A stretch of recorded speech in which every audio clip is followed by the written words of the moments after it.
بسم الله الرحمن الرحیم. فاطمہ زہرا، فاطمہ زہرا، زہرا فاطمہ زہرا، فاطمہ زہرا، فاطمہ زہرا، فاطمہ زہرا.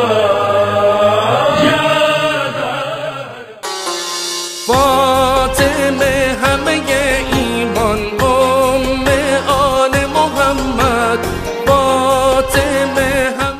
رسول خدا نے پوچھا اپنی مجلس کے اندر، یہاں بیٹھے ہوئے تھے مسجد میں، کہ خاتون کے لیے سب سے بہترین چیز کیا ہے؟ سب سے پوچھا، کسی نے جواب نہیں دیا. حضرت علی گھر چلے گئے، یہی سوال بی بی سے کیا تو بی بی فرماتی ہیں کہ خاتون کے لیے سب سے بہتر یہ ہے کہ نہ وہ کسی نامحرم کو دیکھے اور نہ کوئی نامحرم اس کو دیکھے. جب واپس آئے مسجد میں تو حضرت علی نے جواب دے دیا. کہا، علی آپ کہاں سے یہ جواب لے کر آئے؟ میں نے کہا، فاطمہ نے یہ جواب دیا ہے. کہا یہی بہترین ہے ایک خاتون کے لیے. اب یہ ہم سنتے ہیں لیکن عملاً کیا ہم واقعاً ایسا کرتے ہیں؟ کیا ہماری بہنیں، بیٹیاں، کیا یہ ان کے سٹرکچر کے اندر یہ چیزیں ڈیفائنڈ ہیں یا نہیں ہیں؟ دیکھیں، جب آپ کوئی چیز ریفارم کر رہے ہوتے ہیں، کوئی بلڈنگ بنا رہے ہوتے ہیں، تو جتنی مضبوط بلڈنگ یا جتنی آپ نے بلند بلڈنگ کھڑی کرنی ہوتی ہے تو آپ اس کی بیس کو بڑا مضبوط بناتے ہیں، اس میں کنکریٹ ڈالتے ہیں، اچھا مٹیریل ڈالتے ہیں، تاکہ کل کو مشکل آئے، زلزلے آئیں، پانی آئے، کچھ بھی آئے، یہ بلڈنگ خراب نہ ہو. تو کیا آج ہم اپنے بچوں کی تربیت میں، ان کی اس تربیت کے اندر اہل بیت کی اس معرفت کو نفوذ کر رہے ہیں کہ نہیں کر رہے؟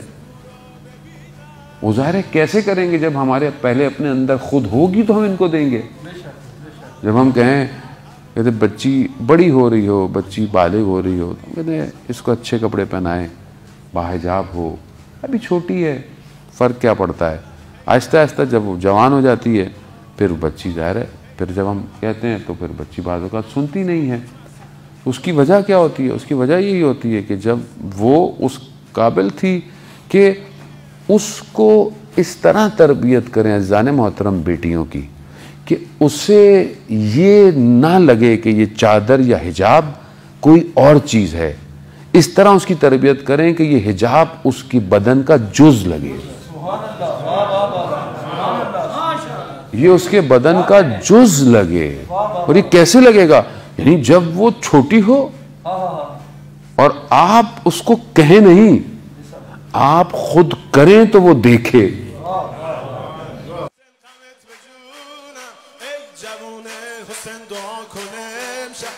من خودم رو به آقام برسونم.